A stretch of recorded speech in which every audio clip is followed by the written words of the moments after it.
Nature of solution is decided by nature of solvent. Nature of solution is decided by nature of, ठीक है, nature of solution is decided by nature of solvent. ठीक है, समझ पा रहे होंगे। अच्छा, आप लोग जानते हैं कि सॉल्यूट को जब सॉल्वेंट में मिलाया जाता है, सॉल्यूट को जब सॉल्वेंट में मिलाया जाता है तो क्या बन जाता है? सॉल्यूशन।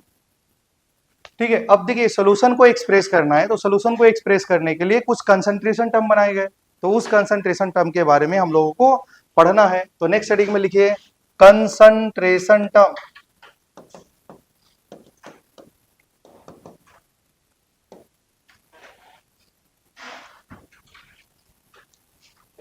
तो कंसंट्रेशन टर्म क्या है?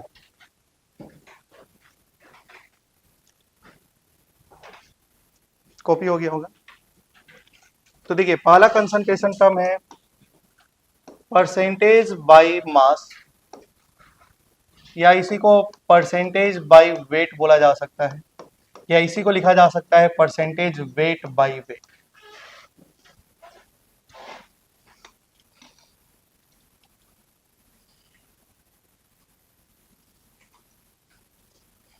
ठीक है, तो देखिए अगर मान लो यहां में ऐसा लिखा है 20% weight by weight NaCl solution. देखिए जो परसेंटेज वेट बाय वेट लिखा होता है, तो जो परसेंटेज के बाद W लिखा होता है वो सॉल्यूट को बताता है, जो बाद में लिखा होता है वो किसको बताता है भाई? सॉल्व। ये सॉल्यूट हो जाएगा और ये सोल्यूशन हो जाएगा। ठीक है, समझ में आ रही है ना? परसेंट का मतलब क्या होता है? हमेशा कहां से मेजर करना है? 100 से मेजर करना है। तो देखिए ये वेट किसको बताएगा? ये बताएगा सॉल्यूट, और ये किसको बताएगा? सोल्यूशन को। तो क्या पढ़ा जाएगा इसको बताइए? 20 ग्राम सॉल्यूट, क्या पढ़ा जाएगा इसका? 20 ग्राम सॉल्यूट, और सॉल्यूट हमारा क्या है बताइए? यहाँ में NaCl, आर प्रेजेंट है, आर प्रेजेंट है। बताइए ये परसेंट का मतलब कितना? 100 ग्राम सोल्यूशन। अगर हमारा सोल्यूशन 100 ग्राम है तो उसमें सॉल्यूट का जो मास होगा, सॉल्यूट का जो अमाउंट होगा वो कितना हो जाएगा? 20 ग्राम। तो आप यहाँ से बताइए मास ऑफ सॉल्यूट कितना है? मास ऑफ सॉल्यूट भाई 20 ग्राम है, और मास ऑफ सॉल्यूशन क्या हो जाएगा बताइए? 100 ग्राम। मास ऑफ सॉल्यूशन कितना है? 100 ग्राम। तो सॉल्वेंट का मास क्या हो जाएगा बताइए? Mass of solvent, mass of solvent 100 minus 20, तो हम लोग क्या बोल सकते हैं? 80 ग्राम। क्या आप समझ पा रहे हैं ना? सॉल्वेंट का मास 80 ग्राम होगा और सॉल्यूट का मास 20 ग्राम होगा। तो इसका फॉर्मूला भी होता है, देखिए परसेंटेज वेट बाय वेट का मतलब क्या होता है? Mass of solute, mass of solute किसमें भाई? ग्राम में। Mass of solute divide by mass of solution, mass of solute upon mass of solution multiply by 100। मतलब 100 ग्राम सोल्यूशन में सॉल्यूट का कितना अमाउंट प्रेजेंट है, सॉल्यूट का कितना मास है, उसी को परसेंटेज वेट बाय वेट बोला जाता है। ठीक है, मतलब ये इसका मतलब देखो 20% वेट बाय वेट का मतलब ये क्या है? सॉल्यूट है। सॉल्यूट कितना ग्राम है? 20, और परसेंट मतलब सोल्यूशन का मास कितना है? 100 ग्राम। तो 100 ग्राम सोल्यूशन में सॉल्यूट है 20 ग्राम। क्या क्लियर है ना? ठीक है, सेकेंड में देखिए परसेंटेज बाय वॉल्यूम, या इसको पढ़ सकते हैं परसेंटेज V बाई V। तो पहला V किसको बताएगा बताइए? सॉल्यूट को, और दूसरा किसको बताएगा? सोल्यूशन को। अगर मान लो ऐसा लिखा है 10% V by V H2SO4, H2SO4 solution, तो बताइए इसका क्या मतलब है? 10 वॉल्यूम को किसमें मेजर करना है? ml में। तो हम लोग क्या पढ़ेंगे भाई? देखिए 10 ml सॉल्यूट, सॉल्यूट क्या है? H2SO4। तो पढ़ सकते हैं, देखिए 10 ml H2SO4 are present in 100 ml solution. अगर हमारा सोल्यूशन 100 ml है, क्योंकि देखिए W को मेजर करना है ग्राम में और वॉल्यूम को मेजर करना है ml में। ठीक है, समझ पा रहे हैं क्या? तो ये जो वॉल्यूम है, देखिए जो परसेंटेज के बाद वॉल्यूम लिखा होता है वो सॉल्यूट के लिए होता है, जो उसके बाद में लिखा होता है वो सोल्यूशन के लिए होता है। तो आप लोग यहाँ में बोल सकते हैं कि 10 वॉल्यूम को किसमें मेजर करना है? ml में। 10 ml H2SO4 आर प्रेजेंट इन, बताइए किसमें प्रेजेंट है भाई? परसेंट का मतलब क्या हो जाएगा? 100, इस वॉल्यूम का मतलब क्या हो जाएगा? ml, 100 ml solution. 100 ml solution. अगर हमारा सोल्यूशन 100 ml का है तो उसमें H2SO4 कितना ml प्रेजेंट है बताइए? 10 ml। तो बताइए यहाँ से वॉल्यूम ऑफ सॉल्यूट कितना निकल गया भाई? वॉल्यूम ऑफ सॉल्यूट, हमारा सॉल्यूट क्या है बताइए? H2SO4, तो इसका वॉल्यूम कितना ml है? 10 ml। अच्छा volume of solution, volume of solution कितना? 100 ml। तो आप लोग जानते हैं कि सॉल्यूट को सॉल्वेंट में मिलाने से सॉल्यूशन बनता है, और सॉल्यूशन का वॉल्यूम दिया है, सॉल्यूट का वॉल्यूम दिया है, तो सॉल्वेंट का वॉल्यूम क्या होगा? सॉल्यूशन का वॉल्यूम माइनस सॉल्यूट का वॉल्यूम। तो बताइए वॉल्यूम ऑफ सॉल्वेंट कितना हो जाएगा? वॉल्यूम ऑफ सॉल्वेंट कितना हो जाएगा बताइए? 100 माइनस 10, तो कितना आ जाएगा? 90 ml। ठीक है, तो इसका फॉर्मूला भी हो जाएगा भाई। तो परसेंटेज V बाई V का मतलब क्या हो जाएगा? वॉल्यूम ऑफ सॉल्यूट, और यहां में किस में? ml में, upon volume of solution multiply by 100। तो ये परसेंटेज वॉल्यूम बाई वॉल्यूम हो जाए। यहां तक किसी को डाउट नहीं है? ये वर्ड यूज करना है, अभी इसका इस्तेमाल करके हम लोग क्वेश्चन सॉल्व करेंगे। इसका मीनिंग क्या है, इसको पढ़ते कैसे हैं, वो आपको मालूम होना चाहिए। ठीक है, यहां तक किसी को डाउट नहीं है ना? बोलिए भाई, डाउट नहीं है ना? ठीक है। नेक्स्ट में जो होता है थर्ड में, परसेंटेज वेट बाय वॉल्यूम। ठीक है, इसको लिखा जा सकता है परसेंटेज वेट बाय वॉल्यूम। तो बताइए जो W होगा वो किसको बताएगा? सॉल्यूट को या सॉल्यूशन को? सॉल्यूट को। और V किसको बताएगा? सॉल्यूशन को। समझ पा रहे हैं क्या? और परसेंटेज का मतलब आपको कितना में से देखना है? 100 में से। और सॉल्यूट को किस में? अगर वेट है तो उसको किस में लेना है बताइए? ग्राम में। और वॉल्यूम है तो किस में लेना है? ml में। तो देखिए अगर मान लो भाई ऐसा लिखा है 10% weight by volume NaCl solution, इसका मतलब क्या है? इसको कैसे पढ़ेंगे बताइए? इसका मतलब क्या है बताइए? 10 ग्राम क्या हो जाएगा इसका? 10 ग्राम, 10 ग्राम क्या हो जाएगा भाई? NaCl और प्रेजेंट इन बताइए क्या? 100 ml सोल्यूशन। ठीक है, मतलब सॉल्यूट का मास पूछा जाएगा तो कितना ग्राम हो जाएगा? 10 ग्राम। और सोल्यूशन का मास दिया है या सोल्यूशन का वॉल्यूम दिया है बताइए? वॉल्यूम दिया है। तो अगर मैं बोलूं भाई मास ऑफ सॉल्यूट कितना है, तो मास ऑफ सॉल्यूट भाई हमारा यहां से निकल जाएगा 10 ग्राम, और वॉल्यूम ऑफ सॉल्यूशन दिया है। वॉल्यूम ऑफ सॉल्यूशन कितना है बताइए? वॉल्यूम ऑफ सॉल्यूशन 100 ml है। अच्छा थोड़ा सा ध्यान दीजिएगा, अगर आपको यहाँ में क्वेश्चन में ऐसा दिया है कि 10% weight by volume NaCl solution. अब देखिए सॉल्यूट हमारा ग्राम में है, वॉल्यूम हमारा ml में है, लेकिन अगर सॉल्वेंट का मास निकाला जाए तो नहीं निकाला जा सकता है, क्योंकि एक वॉल्यूम में है, दूसरा मास में, मतलब दूसरा ग्राम में है और सेकेंड वाला ml में है। तो या तो दोनों का यूनिट सेम होना पड़ेगा। अब ये नहीं कि 100 ml से 10 ग्राम माइनस कर देंगे, ऐसा नहीं करना है। ठीक है, तो अब थोड़ा सा ध्यान दो, अगर मान लो यही क्वेश्चन लिखा है कि 10% weight by volume of NaCl solution if density is equal to 1 gram per ml, क्या दिया है भाई? डेंसिटी कितना दे दिया है? 1 ग्राम पर ml। तो बताइए अब थोड़ा सा आप लोग जानते हैं, थोड़ा सा यहां में देख लीजिए भाई, वॉल्यूम ऑफ सोल्यूशन क्या है, डेंसिटी ऑफ सोल्यूशन क्या होता है बताइए? क्या मास ऑफ सोल्यूशन होता है क्या? जरूरी नहीं है कि हमेशा 1 देगा, मैं कैलकुलेशन को कराने के लिए 1 मान लिया। ठीक है भाई, तो डेंसिटी ऑफ सोल्यूशन क्या होता है? Mass of solution upon volume of solution. होता है कि नहीं होता है बताइए? तो अगर सोल्यूशन का वॉल्यूम दिया है और डेंसिटी दिया है, तो क्या मैं सोल्यूशन का मास को कैलकुलेट कर सकता हूं? बताइए कैसे कैलकुलेट किया जाएगा? मास ऑफ सोल्यूशन क्या हो जाएगा बताइए? मास ऑफ सोल्यूशन क्या हो जाएगा भाई? Density of solution multiply by volume of solution हो जाएगा क्या? और डेंसिटी ऑफ सोल्यूशन कितना क्वेश्चन में दिया है? 1 ग्राम पर ml, और वॉल्यूम ऑफ सोल्यूशन कितना है? 100 ml। तो क्या ये ml से ml कट जाएगा, तो मास ऑफ सोल्यूशन कितना आ जाएगा भाई?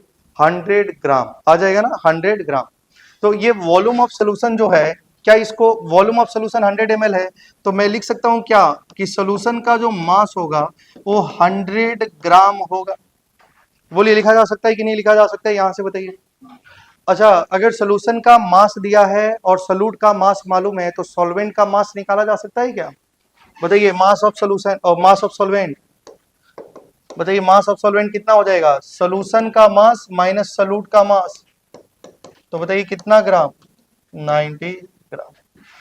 तो देखिए जब एक मास एक वेट दिया है दूसरा वॉल्यूम, तो उसको रिलेट करने के लिए डेंसिटी जरूर दिएगा, ठीक है भाई, तभी आप एक दूसरे को कन्वर्ट कर सकते हैं। देखिए अभी तक आप लोग क्या कर रहे थे कि 100 ग्राम सोल्यूशन में सॉल्यूट का अमाउंट कितना है, 100 ग्राम एक फिक्स हमारे पास में क्या है भाई, एक 100 ग्राम फिक्स अमाउंट है, उसमें सॉल्यूट का अमाउंट देख रहे थे। क्या क्लियर है ना? तो इसका भी फॉर्मूला क्या हो जाएगा बताइए, mass of solute in gram divide by volume of solution in ml multiply by 100। ठीक है, क्या आप लोग लिख सकते हैं फॉर्मूला? तो देखिए परसेंटेज वेट बाई वॉल्यूम क्या हो जाएगा भाई, mass of solute, mass of solute in gram divide by volume of solution in ml multiply by 100। ठीक है, तो ये हो गया हमारा formula percentage wait by volume का। तो ये यहाँ तक किसी को डाउट नहीं है, percentage weight by wait, percentage volume by volume, तीसरा होता है परसेंटेज वेट बाई वॉल्यूम। यहाँ तक आप लोग का ठीक है, आपको याद रखना है इसका मीनिंग क्या है, पढ़ते कैसे हैं। ठीक है, ठीक है, लास्ट में अगर कॉपी हो गया तो बता दीजिए, कॉपी हो गया होगा। ठीक है, नेक्स्ट में लिखेंगे पार्ट्स पर मिलियन, जिसको शॉर्ट में हम लोग पीपीएम बोलेंगे, पार्ट्स पर मिलियन, PARTS, पार्ट्स पर मिलियन। ये पार्ट्स पर मिलियन का मतलब होता है, अब यहाँ में देखिए हम लोग देखेंगे कि 1 मिलियन सोल्यूशन है तो उसमें सॉल्यूट का कितना अमाउंट है, समझ पा रहे हैं क्या? अगर मान लो लिखा है 10% weight by wait NaCl solution, तो आप इसको कैसे पढ़ते थे बताइए तो भाई, इसको 10 ग्राम क्या है। अच्छा अगर मैं यहाँ से डायरेक्ट बोलूं तो बताइए यहाँ में सॉल्यूट का मास कितना है भाई, मास ऑफ सॉल्यूट, क्या मास ऑफ सॉल्यूट बताइए कितना है? अरे भाई जो पहले होता है वही सॉल्यूट होता है, जो बाद में होता है वो सॉल्यूशन का मास होता है। तो ये जो 10% वेट जो लिखा है, मतलब सॉल्यूट का मास कितना है 10 ग्राम, और सॉल्यूशन का मास बताइए, मास ऑफ सॉल्यूशन कितना है बताइए 100 ग्राम। क्या यहाँ तक समझ में आ रही है? या तो आप यही पढ़ सकते थे कि 10 gram NaCl are present in 100 gram of solution, मतलब सोल्यूशन का मास है 100 ग्राम और सोल्यूट का मास कितना है 10 ग्राम। अच्छा अगर मान लो यही लिखा है 10 ppm NaCl सोल्यूशन, ppm का मतलब होता है पार्ट्स पर मिलियन, और 1 मिलियन का मतलब 10 की पावर 6। क्या हो जाता है भाई 10 की पावर 6। अब यहां में क्या हो जाएगा कि 10 ग्राम सॉल्यूट प्रेजेंट है 1 मिलियन सोल्यूशन में, 1 मिलियन सोल्यूशन में सॉल्यूट का अमाउंट कितना है 10 ग्राम, समझ पा रहे हैं क्या? तो यही पीपीएम मतलब पार्ट्स पर मिलियन का मतलब हो जाएगा। यहाँ में हम लोग 100 ग्राम सोल्यूशन में सॉल्यूट का मास को देख रहे थे, अब यहाँ में 1 मिलियन सोल्यूशन में सॉल्यूट का अमाउंट कितना होगा उसको हम लोग पीपीएम कंसंट्रेशन के टर्म में एक्सप्रेस करते हैं। जैसे यहाँ में मैं बोलूं बताइए मास ऑफ सॉल्यूट कितना है भाई, तो आप बोलेंगे मास ऑफ सॉल्यूट जो है वो 10 ग्राम है, लेकिन मास ऑफ सॉल्यूशन कितना है, पार्ट्स पर मिलियन, मिलियन का मतलब 10 की पावर 6 ग्राम सॉल्यूशन, मतलब इतना ग्राम सॉल्यूशन में जो सॉल्यूट का अमाउंट है वो कितना है 10 ग्राम। क्या आप समझ पा रहे हैं क्या? तो आपने क्या देखा कि जब सॉल्यूशन का अमाउंट बहुत ज्यादा है और सॉल्यूट की अमाउंट बहुत कम है तो उसको एक्सप्रेस करते हैं किस में, पार्ट्स पर मिलियन में। तो बताइए सॉल्वेंट का मास कितना हो जाएगा, मास ऑफ सॉल्वेंट 10 की पावर 6 माइनस 10 हो जाएगा कि नहीं हो जाएगा, सॉल्यूशन का मास माइनस सॉल्यूट का मास। क्या मैं बोल सकता हूं कि 1 मिलियन के कंपेयर में जो सॉल्यूट का मास होगा वो बहुत छोटा होगा, बोल सकते हैं ना भाई? तो इसको सब्ट्रैक्ट करने से 10, ये 10 को आप लोग निगलेक्ट भी कर सकते हैं। मतलब पार्ट्स पर मिलियन का मतलब होता है कि 1 मिलियन सोल्यूशन में सॉल्यूट के जो मोल, सॉल्यूट का जो अमाउंट प्रेजेंट होता है उसी को पार्ट्स पर मिलियन बोलते हैं। समझ में आ रही है क्या? तो अब देखिए इसको क्या कर सकते हैं हम लोग, फॉर्मूला क्या लिखेंगे बताइए, पीपीएम का फॉर्मूला क्या हो जाएगा, parts of solute, parts of solute divide by parts of solution multiply by 10 की पावर 6। यहाँ में हम लोग पार्ट्स का जगह में mass of solute upon mass of solution into 10 की पावर 6 भी ले सकते हैं, 10 की पावर 6। बिलियन होगा पार्ट्स पर बिलियन, तो वहां में 10 की पावर 9 आ जाएगा। ठीक है, यहां तक समझ पा रहे होंगे। अच्छा देखिए अब यहाँ में नोट डाल के एक पॉइंट लिखिए, जैसे हम लोग टूथपेस्ट इस्तेमाल करते हैं उसमें फ्लोराइड आयन होता है लेकिन उसकी अमाउंट बहुत ही कम होती है, तो उसमें हम लोग उसको किस में एक्सप्रेस करते हैं, पीपीएम में एक्सप्रेस करते हैं। तो लिख लेंगे तो लिखेंगे टर्म पीपीएम कंसंट्रेशन, लिखिए term ppm concentration, term ppm concentration used to determine, used to determine concentration of, used to determine concentration of, used to determine concentration of toothpaste and gases of environment, and gases of environment। देखिए हमारे environment में बहुत सारे gases पाई जाती हैं, किसी की amount बहुत कम होती है कि नहीं, तो इसको हम लोग मेजर किस में करते हैं, पीपीएम में मेजर करते हैं। क्या यहां तक आपको समझ में आ रहा होगा? नेक्स्ट हेडिंग लिखिए मोलारिटी।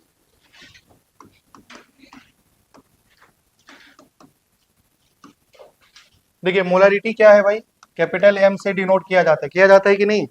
तो देखिए मोलारिटी क्या होता है, number of mole of solute which are present in 1 litre of solution. 1 litre solution में जो सॉल्यूट के मोल प्रेजेंट होते हैं उन्हीं को क्या बोला जाता है, मोलारिटी। तो ध्यान दीजिएगा, number of mole of solute, number of mole of solute which are present in, number of mole of solute which are present in 1 litre of solution. 1 litre solution में जो सॉल्यूट के मोल प्रेजेंट होते हैं उसी को बोला जाता है मोलारिटी। क्या बोला जाता है, मोलारिटी। मतलब 1 लीटर सोल्यूशन में सॉल्यूट के 2 मोल है तो मोलारिटी 2 हो जाएगा। 1 लीटर सोल्यूशन में सॉल्यूट के 10 मोल है, मोलारिटी हो जाएगा 10। 1 लीटर में जितना सॉल्यूट के मोल प्रेजेंट होते हैं उसी को बोलते हैं मोलारिटी। अच्छा बताइए मोलारिटी का जो फॉर्मूला होता है, मोलारिटी इज इक्वल टू क्या होती है? देखिए मोलारिटी जो होती है number of mole of solute, number of mole of solute divide by, यहां में क्या होता है भाई, volume of solution. Volume of solution किस में होना चाहिए भाई, लीटर में। ठीक है, मोल of solute divide by volume of solution in litre. या आप इसको क्या भी लिख सकते हैं, देखिए number of mole of solute, number of mole of solute अगर हमारा वॉल्यूम ऑफ सॉल्यूशन किस में आ जाए, इन ml आ जाए, तो आप ऊपर में 1000 से मल्टीप्लाई कर लीजिए। तो मोलारिटी का ये फॉर्मूला है, अगर वॉल्यूम ml में है तो 1000 से मल्टीप्लाई करना पड़ेगा, अगर लीटर में है तो डायरेक्टली डिवाइड कर दीजिए। क्लियर है ना? अच्छा बताइए मोलारिटी का यूनिट क्या हो जाएगा, ऊपर में क्या है मोल और नीचे में क्या है वॉल्यूम, तो वॉल्यूम का यूनिट क्या है लीटर, तो मोल पर लीटर क्या हो जाएगा। अच्छा मुझे बताइए अगर वॉल्यूम ml में है, क्योंकि हमें हमारा फॉर्मूला किस में होता है, लीटर में होता है कि नहीं होता है। अगर वॉल्यूम मान लो तुमको दे दिया है 200 ml दे दिया है, तो क्या इस ml को लीटर बनाएंगे तो क्या इस ml को किससे डिवाइड करना पड़ता था, 1000 लीटर, है कि नहीं। तो यहाँ में इसका मतलब मान लो ये ml में है तो इसको नीचे में 1000 से डिवाइड करेंगे तो लीटर में आ जाएगा कि नहीं, और वही 1000 जाके ऊपर में क्रॉस मल्टीप्लाई हो गया। ठीक है, चलिए आपको डायरेक्टली याद रखना पड़ेगा, इसका यूनिट क्या होता है भाई, यूनिट होती है मोल पर लीटर, मोल पर लीटर, इसी को बोलते हैं मोलर, या इसी को कैपिटल एम से डिनोट किया जाता है। लिखा जाएगा मोलर, मतलब मोलारिटी दिया है। 1 मोलर सोल्यूशन मतलब उसकी मोलारिटी 1 है। क्या आप समझ पा रहे हैं क्या? अच्छा बताइए, अच्छा थोड़ा सा ध्यान देना, क्या इसका नीचे में क्या आ रही है बताइए, सोल्यूशन का क्या आ रहा है, वॉल्यूम। अच्छा बताइए टेम्परेचर से वॉल्यूम चेंज होता है कि नहीं होता है, टेम्परेचर बढ़ाएंगे तो वॉल्यूम में कुछ ना कुछ इफेक्ट आएगी कि नहीं, टेम्परेचर बढ़ाने से वॉल्यूम चेंज हो जाती है। अगर आप टेम्परेचर बढ़ाएंगे तो नीचे का वॉल्यूम चेंज होगा, अगर वॉल्यूम चेंज होगा तो उसका मोलारिटी भी क्या हो सकता है, चेंज हो सकता है। तो आप बताइए क्या मोलारिटी टेम्परेचर पे डिपेंड करता है कि नहीं करता है, क्या मास टेम्परेचर पे डिपेंड करता है क्या, नहीं। तो अगर मैं बोलूं परसेंटेज वेट बाई वेट, क्या वो टेम्परेचर पे डिपेंड करेगा, क्या परसेंटेज वेट बाई वेट का फॉर्मूला क्या है बताइए, mass of solute upon mass of solution. तो मास टेम्परेचर पे तो डिपेंड नहीं करता है, तो टेम्परेचर बढ़ाने से परसेंटेज वेट बाई वेट में कुछ भी चेंजेस नहीं होगा। लेकिन अगर आप टेम्परेचर बढ़ाएंगे तो क्या चेंज हो जाएगा बताइए, मोलारिटी चेंज हो जाएगा, क्योंकि टेम्परेचर बढ़ाएंगे वॉल्यूम चेंज होगा, और वॉल्यूम चेंज होगा तो देखिए उसका रिलेशन इनवर्सली प्रोपोर्शनल है मोलारिटी के साथ में। अगर वॉल्यूम चेंज तो मोलारिटी भी क्या हो जाएगा, चेंज हो जाएगा। मतलब मोलारिटी टेम्परेचर पे डिपेंड करती है। तो आप लिख सकते हैं it depend on temperature, it depend on temperature. Molarity किस बात पे डिपेंड करती है भाई, टेम्परेचर पे डिपेंड करती है। मोलारिटी निकालना है तो सबसे पहले क्या करना पड़ेगा, मोल of solute divide by volume of solution in litre. क्या आप समझ पा रहे हैं? मोलारिटी को किससे लिखा जाता है? कैपिटल एम से। उसकी यूनिट मोल पर लीटर होती है। थोड़ा सा ध्यान दीजिए, अगर मान लो लिखा है भाई, जैसे थोड़ा सा ध्यान दीजिए, इसका मीनिंग को मैं समझा रहा हूं। देखिए, अगर कहीं लिखा है molarity of H plus ion, molarity of H plus ion is 3 capital M, मतलब देखो, molarity of H plus ion, H plus ion का मोलारिटी कितना है? 3 है। 3 मतलब मोलारिटी है ना।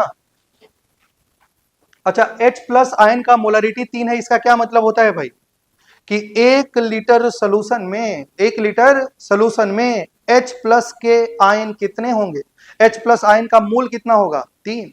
इसका मतलब यही होता है, इसका मतलब क्या होता है? 1 litre solution contain,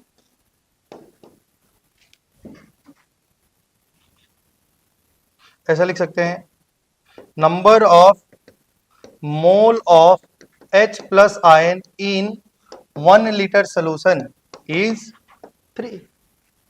1 litre solution में H प्लस आयन के कितने मोल होंगे? अरे भाई थोड़ा सा देखो, मोलारिटी तो यही है ना। अगर मोल हो जाए ऊपर में 3 और लीटर हो जाए 1, तो मोलारिटी 3 आ सकती है कि नहीं? मतलब कि 1 लीटर सोल्यूशन होगा तो उसमें H प्लस आयन के कितने मोल प्रेजेंट है? 3। क्या आप समझ पा रहे हैं क्या? किसी की मोलारिटी 10 आ रही है, इसका मतलब 1 लीटर सोल्यूशन में कितने मोल प्रेजेंट है? 10, तभी उसका मोलारिटी 10 आएगा। क्या आप समझ पा रहे होंगे? ठीक है भाई, चलिए यहां तक कॉपी हो गया क्या? कॉपी हो गया। चलिए आगे बढ़ते हैं, एक क्वेश्चन करते हैं। चलिए, बहुत ही आसान क्वेश्चन। अच्छा, मोलारिटी निकालने के लिए सबसे पहले क्या भी निकालना पड़ेगा? मोल। क्या मोल निकालना तुमको सिखाया है? मोल कैसे होता है? मास, अगर मास दिया है तो मोलर मास से डिवाइड करके मोल निकाल लेंगे। क्वेश्चन लिखिए, find molarity of, find molarity of, find molarity of 40, find molarity of 40 gram, find molarity of 40 gram NaOH present in, present in, present in 5 litre solution, present in 5 litre solution. बोलिए हो गया क्या? 40 ग्राम NaOH दिया है भाई। क्या solution का volume 5 litre है? क्या NaOH का मास, क्या तुम NaOH का पहले मोल निकाल लो, क्या मोल 1 आएगा? और वॉल्यूम है कितना? 5 लीटर, तो 1/5 0.2 मोल पर लीटर। आंसर आ गया भाई। क्या इतना आसान क्वेश्चन हो ही नहीं सकता? देखिए, आपको सबसे पहले मोल ऑफ NaOH निकालिए, mass divide by molar mass. ठीक है, mass divide by molar mass. Mass कितना है बताइए? 40। और मोलर मास कितना है? 40। NaOH का तो मोल हो गया 1, और मोलरिटी निकालना है। मोलरिटी क्या होता है? Mole upon volume in litre, litre में दिया था तो इन लीटर। मोल है 1, वॉल्यूम है 5, तो आंसर आ गया 0.2 मोल पर लीटर। तो क्या मोलरिटी आ गया 0.2 मोल पर लीटर। इसका क्या मतलब है कि अगर सोल्यूशन 1 लीटर सोल्यूशन होगा तो उसके मोल कितने प्रेजेंट होंगे बताइए? तो आप ऐसे भी समझ सकते थे कि 5 लीटर सोल्यूशन में उसके मोल कितने थे? 1। तो 1 लीटर सोल्यूशन में उसके मोल कितने प्रेजेंट होंगे? 1/5। और 1 लीटर सोल्यूशन में जो मोल प्रेजेंट होता है उसी को मोलारिटी बोलते हैं। ठीक है, क्लियर है ना भाई? बहुत ही आसान क्वेश्चन है। ठीक है, नेक्स्ट में हम लोग लिखेंगे, क्या होते हैं, टेस्ट का 2 दिन पहले से अपसेंट करते हैं ताकि हम घर में अच्छा पढ़ाई करेंगे। ये बिल्कुल भी मत सोचिए, अपसेंट करेंगे तभी भी उतना ही नंबर आता है, और क्लास में भी रहेंगे तभी भी उतना ही नंबर आता है। तो अपसेंट करने से मार्क्स में कुछ भी इंक्रीमेंट नहीं होता है। ठीक है, वही आपका लॉस हो जाता है। आज 2 दिन दो पढ़ाया जाएगा, वो छूट जाएगा, और 2 दिन में हम लोग ये पूरा टॉपिक को कवर ही खत्म नहीं करेंगे। इसलिए थोड़ा सा तबीयत खराब भी है, तो अगर आप आ सकते हैं तो आइए। ठीक है, दवा खा के आइए, लेकिन एक भी क्लास अपसेंट मत करिए। यही थोड़ा थोड़ा आदत लास्ट में बहुत गड़बड़ हो जाता है। तो हम लोग मोलारिटी ऑफ डाइल्यूशन के बारे में बात कर रहे थे। तो हम लोग बहुत सारा क्वेश्चन करेंगे मोलारिटी पे। मोलारिटी का जितना भी कंसेप्ट है पहले उसको पढ़ लेते हैं। तो देखिए, हम लोग मोलारिटी ऑफ डाइल्यूशन मतलब डाइल्यूशन बेस पे क्वेश्चन कैसे सॉल्व करते हैं। जैसे इसका 2 केसेस होता है। पहला केस में क्या है भाई, एक मान लीजिए हमारे पास में कंटेनर है, ठीक है, और इसकी मोलारिटी M1 है और वॉल्यूम V1 है। ठीक है, इसमें क्या कर दिया गया, डाइल्यूशन किया गया। तो डाइल्यूशन करेंगे तो बताइए डाइल्यूशन करने से क्या चेंज हो जाएगा, वॉल्यूम। आप लोग जानते हैं molarity is equal to mole divided by volume होता है कि नहीं होता है। अगर आपने डाइल्यूशन किया तो वॉल्यूम तो बढ़ जाएगा, और वॉल्यूम बढ़ेगा तो मोलरिटी भी चेंज हो जाएगा, क्योंकि वॉल्यूम बढ़ेगा तो मोलरिटी तो घट जाएगा ना भाई। तो बताइए क्या जो इसका मोलरिटी होगा, अब इसका मोलरिटी कुछ अलग होगा, मान लीजिए M2, और डाइल्यूशन कर रहे हैं तो वॉल्यूम भी तो चेंज हो जाएगा, तो इसका वॉल्यूम क्या हो जाएगा V2।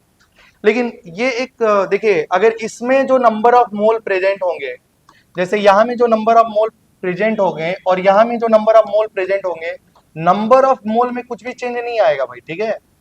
डाइल्यूशन करने से मोल चेंज नहीं होता। अच्छा बताइए, अगर मैं बोलूं कि हमने शुगर का इनिशियली 10 मोल लिया, ठीक है, यहाँ में मान लो शुगर का कितना मोल है भाई, 10 मोल, तो क्या डाइल्यूशन करेंगे तो थोड़ी ना शुगर का 20 मोल हो जाएगा। डाइल्यूशन करने से मोल में चेंजेस नहीं आते हैं क्या। और आपको थोड़ा अच्छे से समझा दिया जाए, जैसे मान लो आपने यहाँ में शुगर लिया भाई, कितना लिया शुगर, थोड़ा सा ध्यान दीजिए, मैं आपको समझाने की कोशिश कर रहा हूँ। शुगर का आपने 10 ग्राम लिया, कितना ग्राम लिया भाई, 10 ग्राम। अब मुझे बताइए यहाँ में 10 ग्राम था, तुम पानी मिलाया, पानी मिलाया, जितना मर्जी उतना पानी मिला लो, क्या शुगर 10 ग्राम रहेगा या चेंज हो जाएगा। अरे भाई सेम रहेगा कि चेंज हो जाएगा, सेम रहेगा भाई। मास थोड़ी ना, पानी मिलाने से मास थोड़ी ना चेंज हो जाता है। अगर शुगर का 10 ग्राम पहले भी है तो इसमें 1000 लीटर पानी भी मिला दो, तभी भी उसमें शुगर का जो वेट होगा वो 10 ही ग्राम होगा। बोलो क्लियर है क्या। अच्छा, शुगर का मोलिकुलर मास कितना होता है, 342। कितना होता है भाई, 342। तो अगर इसका मोल निकाला जाए, इनिशियल मोल, तो शुगर का वेट तो 10 ग्राम था और उसका मोलर मास कितना है, 342। तो क्या ये शुगर के मोल हो गए कि नहीं हो गए। अच्छा, अगर मैंने पानी मिला दिया तो ये सोल्यूशन बना, तो ये सोल्यूशन में शुगर का वेट भी कितना ही ग्राम रहेगा, 10 ग्राम। अच्छा बताइए, पानी मिलाने से मोलिकुलर मास में चेंज आता है क्या। क्या शुगर का मोलिकुलर मास तो हमेशा ना फिक्स है भाई, जब भी बोला जाएगा शुगर तो 342। क्या पहले भी मोल जो थे, बाद में भी मोल में चेंजेस नहीं आएंगे। क्या आप समझ पा रहे हैं क्या। तो अगर मैं बोलूं कि अगर हमने डाइल्यूशन करा तो जो इनिशियल मोल है वही फाइनल मोल हो जाएगा। बोलिए, डाइल्यूशन करने का मतलब क्या होता है, जब भी डाइल्यूशन किया जाएगा तो number of initial mole is equal to क्या हो जाएगा बताइए, नंबर ऑफ फाइनल मोल। बोलिए क्या ये सही है। और नंबर ऑफ इनिशियल मोल को Ni बोला जा रहा है, क्या Ni की वैल्यू Nf के वैल्यू के बराबर हो जाएगी। बोलो हो जाएगा कि नहीं हो जाएगा। और यहां में देखिए मोलरिटी क्या होती है बताइए, molarity is equal to mole by volume, होता ही नहीं होता है। तो मोल क्या हो जाएगा बताइए, मोलरिटी इंटू वॉल्यूम। मोल क्या होता है, मोलरिटी इंटू वॉल्यूम। तो आप थोड़ा सा ध्यान दीजिए, अभी तक हम लोग बहुत सारा क्वेश्चन सॉल्व कर रहे थे जिसमें वॉल्यूम दिया है, मोलरिटी दिया है, तो मोल निकालना है। तो ध्यान दीजिएगा, जब भी आपको मोल निकालना है तो मोलरिटी को वॉल्यूम से मल्टीप्लाई करते हैं तो क्या निकल जाता है, क्योंकि molarity is equal to mole by volume, तो molarity multiply by volume is equal to mole. तो बताइए इसका इनिशियल मोल, मान लो यहाँ में मोल है Ni, यहाँ में मोल है Nf, दोनों के मोल बराबर है, तो इनिशियल मोल निकालना है। मोल कैसे निकालते हैं, मोलरिटी मल्टीप्लाई बाई, इसका मोलरिटी कितना है M1 और इसकी वॉल्यूम कितना है V1, तो क्या ये नंबर ऑफ इनिशियल मोल हो गया क्या। और यहाँ में बताओ इसकी मोलरिटी कितनी है M2, वॉल्यूम कितनी है V2, तो बताइए एक रिलेशन निकल गया M1 V1 is equal to M2 V2। Clear है ना। तो जब भी हम लोग डाइल्यूशन करेंगे, थोड़ा सा बोर्ड पे ध्यान दीजिएगा, जब भी डाइल्यूशन किया जाएगा तो फॉर्मूला क्या होगा, M1 V1 is equal to M2 V2। जब हम लोग नॉर्मलिटी पढ़ लेंगे तो फिर वहां में भी फॉर्मूला होगा, मोलरिटी का जगह में वहां में नॉर्मलिटी आ जाएगा, तो वहां में इस्तेमाल किया जाएगा N1 V1 is equal to N2 V2। अच्छा थोड़ा सा ध्यान दो, अगर मैं मान लो, थोड़ा सा ध्यान दीजिए, यहाँ में वॉल्यूम जो था कितना ml था, मान लो शुरुआत में वॉल्यूम था 100 ml, कितना ml था भाई, 100 ml। अब क्वेश्चन में ये बोलेगा, थोड़ा सा वर्ड पे ध्यान देना है कि मान लो कुछ सोल्यूशन की पहली मोलरिटी कुछ ना कुछ होगी, उसका वॉल्यूम कितना है 100 ml, उसमें पानी मिला के डाइल्यूट करके, मतलब इतना पानी मिला दिया गया कि फाइनल सोल्यूशन जो हो गया वो 500 ml हो गया। कितना ml हो गया, मतलब जब भी क्वेश्चन लिखा होगा कि डाइल्यूटेड टू, मतलब इसको डाइल्यूट करके फाइनल वॉल्यूम, तो देखिए थोड़ा सा ध्यान दीजिएगा, पहले मान लो सोल्यूशन कितना ml था भाई 100 ml, और इसको डाइल्यूटेड, कहीं भी लिखा होगा डाइल्यूटेड टू 500 ml, इसका मतलब ये डाइल्यूटेड टू मतलब उसमें इतना पानी मिला दिया गया कि फाइनल सोल्यूशन कितना हो गया 500 ml, तो उस समय V2 को क्या पुट करना होगा, 500 डायरेक्टली पुट करना है। अब ये नहीं कि पहले 100 था फिर 500 600 वॉल्यूम पुट करेंगे तो क्वेश्चन गलत हो जाएगा। जहां भी क्वेश्चन में लिखा होगा डाइल्यूटेड टू, मतलब उसको डाइल्यूट करके फाइनल वही वॉल्यूम कर दिया। क्या आप समझ पा रहे हैं क्या? अच्छा, अगर मान लो कभी ऐसा लिखा होगा कि पहले हमारे पास में 100 ml सोल्यूशन था, 100 ml और पानी मिला दिया गया, तो बताओ V2 क्या होगा? पहले 100 था ना भाई, 100 ml पानी मिलाया गया तो फाइनल वॉल्यूम 200 हो जाएगा, 100 प्लस 100। लेकिन वही बोला जाएगा कि 100 ml था, इसको डाइल्यूट करके डाइल्यूटेड टू 300 ml, तो V2 कितना हो जाएगा, 300 ml हो जाएगा। क्या आप समझ पा रहे हैं क्या? तुम लोग नहीं समझा। अगर मान लो ये 100 ml है, इसको डाइल्यूट करके फाइनल 500 कर दिया गया, कितना कर दिया गया भाई, तो कितना पानी मिलाया गया, कितना पानी मिलाया गया, 400 400 400। अरे भाई 100 ml था ना, तो 400 और पानी मिलाएंगे तब ना 500 हो जाएगा। हाँ ठीक है, अभी क्वेश्चन जब आएगा आपको समझ में आ जाएगा। चलिए बताइए, डाइल्यूशन का फॉर्मूला क्या है, M1V1 इक्वल टू M2V2। एक और पहले इसका एक और केस पढ़ लेते हैं फिर क्वेश्चन कराया जाएगा।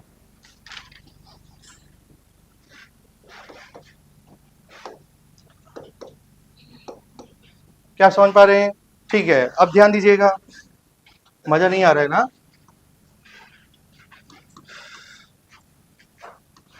जिंदगी में सबसे आसान काम पढ़ाई होता है, लेकिन आप लोग पढ़ रहे हैं, आप लोगों को सबसे बोरिंग वाला काम लग रहा होगा, है ना? देखिए मान लो इसका इसका मोल है N1, इसकी मोल है N2 और इसका मोल है N। क्या है? इसके मोल है N1, इसका मोल है N2 और उसका सोल्यूशन का जो मोल है वो क्या है, इसकी मोलारिटी M1 है, इसकी मोलारिटी M1 है, इसकी वॉल्यूम V1 है, इसकी मोलारिटी M2 है, इसकी वॉल्यूम V2 है। जैसे हमारे पास में एक सोल्यूशन है, इसकी मोलारिटी कुछ अलग होगी, वॉल्यूम कुछ होगी अलग होगा, इसका कुछ अलग मोल है, मोल अलग है तो मोलारिटी वॉल्यूम भी अलग अलग होगा, और दोनों को आपस में मिला दिया गया, दोनों को आपस में मिला दिया गया, तो क्या ये मिक्सचर ऑफ सोल्यूशन हो जाएगा। और इस सोल्यूशन का मोलारिटी फाइंड आउट करना है, मतलब मिक्सचर ऑफ सोल्यूशन की मोलारिटी फाइंड आउट करनी है। तो मान लो यहाँ में मैं लिख रहा हूँ मोलारिटी ऑफ मिक्सचर। क्या लिख रहा हूँ भाई, मोलारिटी ऑफ मिक्सचर। अगर इसका वॉल्यूम V1 है, इसका वॉल्यूम V2 है, तो सोल्यूशन का वॉल्यूम, अरे भाई सोल्यूशन का वॉल्यूम V1 प्लस V2 होगा। क्या आप समझ पा रहे हैं कि नहीं? अरे भाई इसको मिला रहे हैं तभी तो ये बन रहा है। अगर इसका वॉल्यूम 20 है, इसका वॉल्यूम 30 है, तो सोल्यूशन का वॉल्यूम कितना हो जाएगा, 50 ml हो जाएगा। तो देखिए आप लोग क्या, अच्छा बताइए, इसके मोल N1 है, इसके मोल N2 है, तो जो सोल्यूशन का मोल होगा वो कितना होगा बताइए, N1 प्लस N2 हो जाएगा कि नहीं? तो क्या मैं लिख सकता हूं N1 plus N2 is equal to N, N mole है ना? और मोल को क्या लिखा जा सकता है, अगर मोलारिटी दिया है, वॉल्यूम दिया है, तो मोल कैसे निकालेंगे, मोलारिटी मल्टीप्लाई बाई वॉल्यूम। देखिए molarity is equal to mole by volume होती है, तो मोल इज इक्वल टू क्या होगा बताइए, मोलारिटी इंटू वॉल्यूम। तो इस N1 का मोलारिटी कितना है, मोल निकालना है, तो क्या लिखा जाएगा, मोलारिटी इंटू वॉल्यूम M1V1। मतलब इसका मोल निकालना है तो क्या करेंगे, M2V2, और इसका मोल, ये सोल्यूशन का मोल, तो इसकी मोलारिटी क्या है, molarity of mixture into V1 plus V2। तो बताइए यहाँ से मोलारिटी ऑफ मिक्सचर कैसे निकलेगी, इसको इधर डिवाइड करना होगा, M1V1 plus M2V2 divide by V1 plus,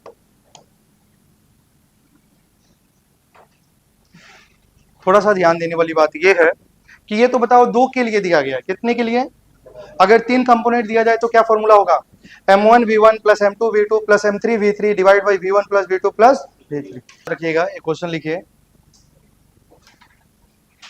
अच्छा अभी कॉपी नहीं हुआ, आप लोगों को कल तक जो पढ़ाया जाएगा वही टेस्ट में आएगा।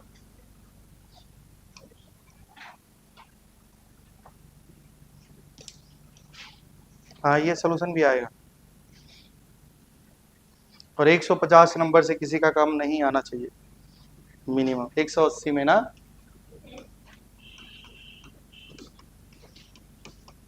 ये मैं मिनिमम बताया हूँ, क्वेश्चन बहुत आसान है।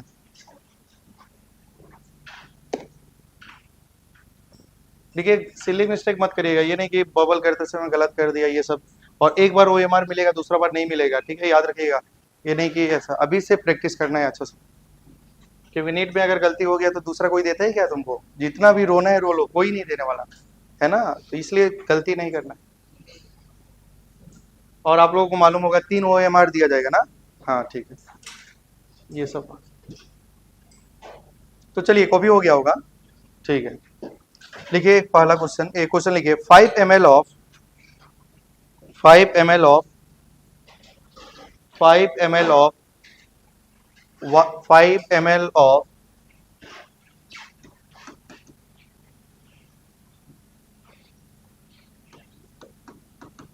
5 ml of 1 capital M NaOH solution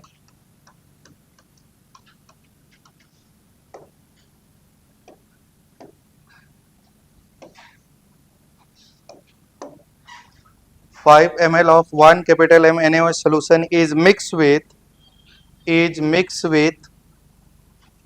another 3 liter of 0.5 capital M NaOH solution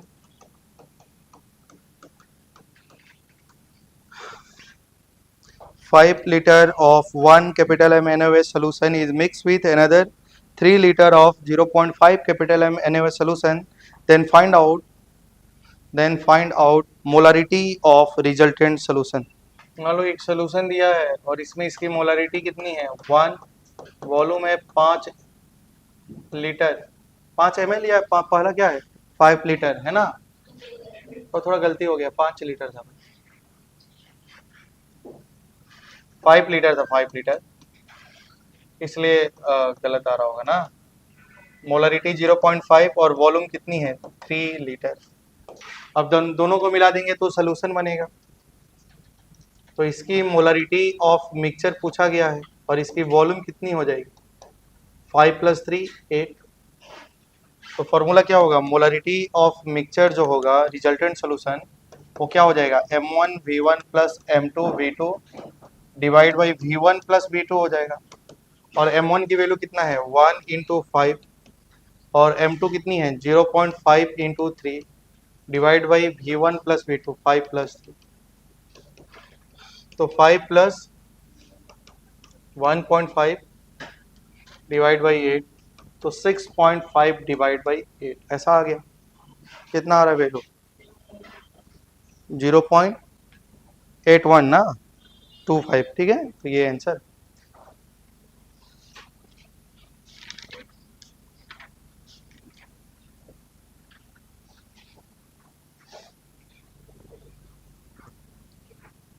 ठीक है, कॉपी हो गई होगी, समझ पा रहे होंगे ना। तो मोलारिटी हो गया, अभी स्ट्रेंथ के बारे में पढ़ना है।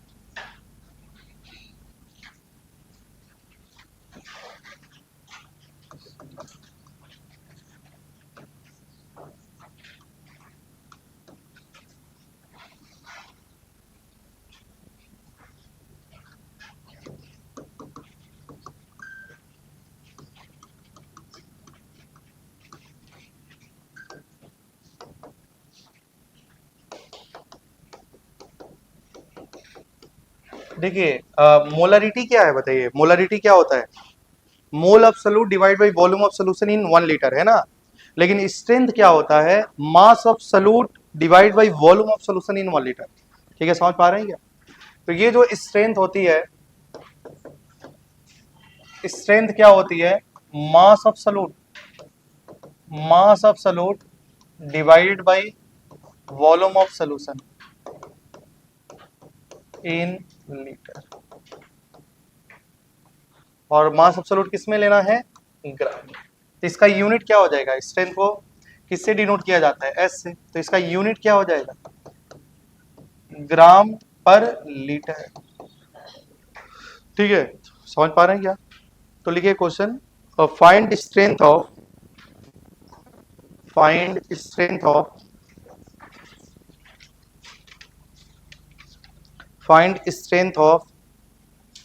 find strength of 2 gram NaOH, find strength of 2 gram NaOH present in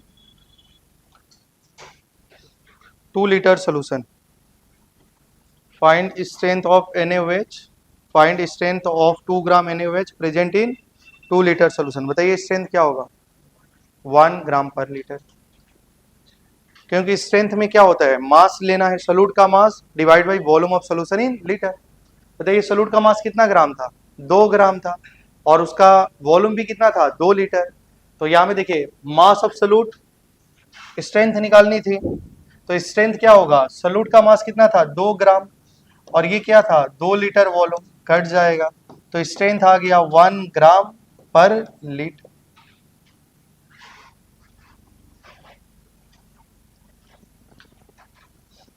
क्या यहाँ तक आपको समझ में आ रही है? पहले हम लोग सबके बारे में पढ़ लेते हैं, फिर सबका रिलेशन का साथ में मोलारिटी का रिलेशन निकालेंगे, स्ट्रेंथ का रिलेशन निकालेंगे, बहुत सारा रिलेशन भी पढ़ना है हम लोगों को। तो अब लिखेंगे इक्विवेलेंट वेट, इक्विवेलेंट वेट, इसको शॉर्ट में ऐसा लिखा जाएगा, equivalent weight.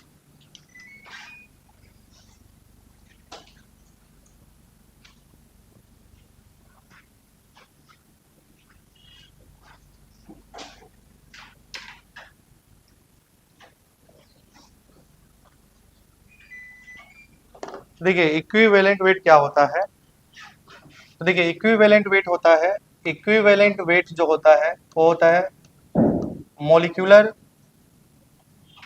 Molar weight divide by N factor, N. Equivalent weight क्या होता है बताइए, molar weight divide by N factor, ठीक है, इक्विवेलेंट वेट ये होता है। जो एन फैक्टर होता है वो एसिड बेस सॉल्ट के लिए अलग अलग होता है, और एक मोलिकुलर वेट तो निकाल ही सकते हैं आप लोग, है कि नहीं? तो देखिए इसमें 3 केस होता है। एन एफ क्या है बताइए, इसको हम लोग ऐसे पढ़ते हैं, एन फैक्टर है, ठीक है, एन फैक्टर शॉर्ट में लिखते हैं, मोलर वेट, मोलिकुलर वेट, ठीक है, divide by N factor, equivalent weight निकल जाता है। जैसे यहाँ में देखिए एन फैक्टर निकालना है केस नंबर 1 के लिए, देखिए केस 1 है, इसके लिए एन फैक्टर क्या होता है, number of H plus ion given by N acid, ठीक है। देखिए कोई भी एसिड के लिए एन फैक्टर अलग होता है, बेस के लिए एन फैक्टर अलग होता है, सॉल्ट के लिए एन फैक्टर अलग निकालते हैं। तो देखिए अगर कोई भी एसिड है तो वो कितना H प्लस दे सकता है वही उसका एन फैक्टर होता है। जैसे कि अब बताइए बताइए HCl एसिड है क्या, तो कितना H देगा, इसके पास H एक ही है तो कितना H देगा, 1, तो इसका एन फैक्टर कितना हो जाएगा, 1। बताइए H2SO4 कितना H प्लस देगा, 2 हाइड्रोजन है तो 2 दे देगा, तो इसका एन फैक्टर क्या हो जाएगा, 2, ठीक है। HClO4 इसका एन फैक्टर कितना हो जाएगा, 1, H2SO4 का निकाल दिया गया है, ठीक है, समझ पा रहे हैं क्या आप लोग? तो कोई भी एसिड कितना H प्लस देगा वही उसका एन फैक्टर हो जाएगा, ठीक है। जैसे आप थोड़ा सा ध्यान दीजिए, अगर आपसे कोई बोलेगा find equivalent weight of H2SO4, find equivalent weight of H2SO4, तो बताइए इक्विवेलेंट वेट क्या होता है, molecular weight by N factor. अच्छा बताइए H2SO4 का मोलिकुलर वेट सबको याद होता है, बताइए मोलर वेट कितना होता है, मोलिकुलर वेट या मोलर वेट मतलब एक मोल वेट, मोलिकुलर वेट बताइए कितना हो जाएगा, मोलिकुलर वेट कितना हो जाएगा, 98। एन फैक्टर कितना है, एसिड है ना, H दिखाई दे रहा है कि नहीं दे रहा है, दिखाई दे रहा है, तो H कितना हो जाएगा, एन फैक्टर कितना हो गया, 2, तो इसका इक्विवेलेंट वेट क्या हो जाएगा, molar weight divide by N factor, molar weight कितना है 98 डिवाइड बाई 2, तो कितना आ जाएगा भाई 49, तो इसका इक्विवेलेंट वेट कितना हो जाएगा 49।